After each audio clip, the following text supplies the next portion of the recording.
Welcome to The Explainer. Today, we're diving into a story that's, well, it's pretty unsettling. How does one of Wisconsin's most beloved state parks become the center of two unsolved tragedies that continue to haunt a community and just baffle investigators? So, to really get what's going on here, you've got to picture this place. We're talking about Devil's Lake State Park. It's this absolutely gorgeous, rugged paradise. You've got these massive cliffs, incredible trails. It's known for its scenery. I mean, thousands of people go there every year. It's the go to spot to get away from it all, to find some peace. But that peaceful image, it was completely shattered because this beautiful park is also the scene of a brutal daylight murder. A crime that just makes no sense and started a mystery that, years later, still hangs over this community. So let's go back to where it all started. The date is October 14th, 2020.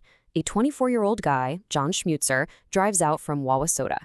He's just there for a solo hike, to enjoy the park's beauty, same as anyone else. And that's what's so bizarre about this. Just think about it. It's a normal Wednesday, middle of the day, around 11:30 a.m. He's on the Grottoes Trail, which is super popular. And right there in broad daylight, this incredibly violent, fatal stabbing happens. And the craziest part? Somehow no one saw a thing.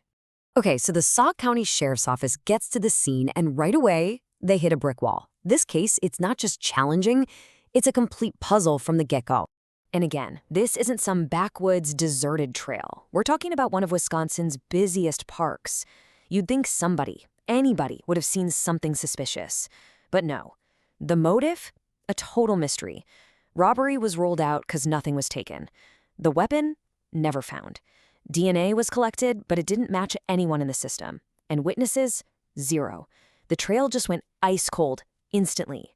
So, for years, the case just sat there. It went completely cold. The only updates were these heartbreaking pleas from police on the anniversary of John's death. This quote you see here, it just says it all, right? We're still searching. It really captures that feeling of frustration, of a family and a whole community just waiting and hoping for a breakthrough. And then, as if one unsolved tragedy wasn't enough, something else happened. Nearly 3 years later, a second shadow falls over this same area, adding this whole other deeply unsettling layer to the story. This time, it was a young boy. On June 12th, 2023, a 13-year-old named James Yablonsky just vanishes. His family's car is found abandoned nearby, and it triggers this huge search. And just like that, you have these two separate, awful events, a murder and a disappearance, both unsolved, both casting this dark cloud over the same small community.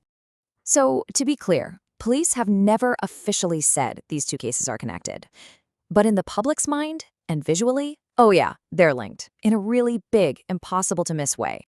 Along the roads near the park, there's this billboard, and it is just stark. You see the faces of James Yablonsky and John Schmutzer side by side. One asks, "Have you seen me?" The other, "Who killed me?"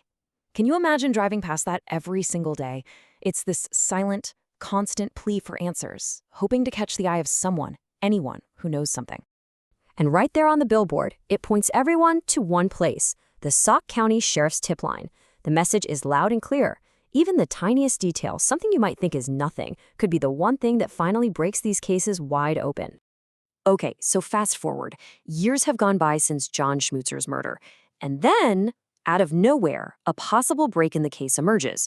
And I really have to emphasize the word potential here, because this lead came from a place no one expected, a completely different state, hundreds of miles away. So what happened? A man named Andrew McGann was arrested in Arkansas for a double homicide, and people started noticing some really chilling similarities. His alleged crime? A stabbing in a state park, specifically Devil's Den State Park.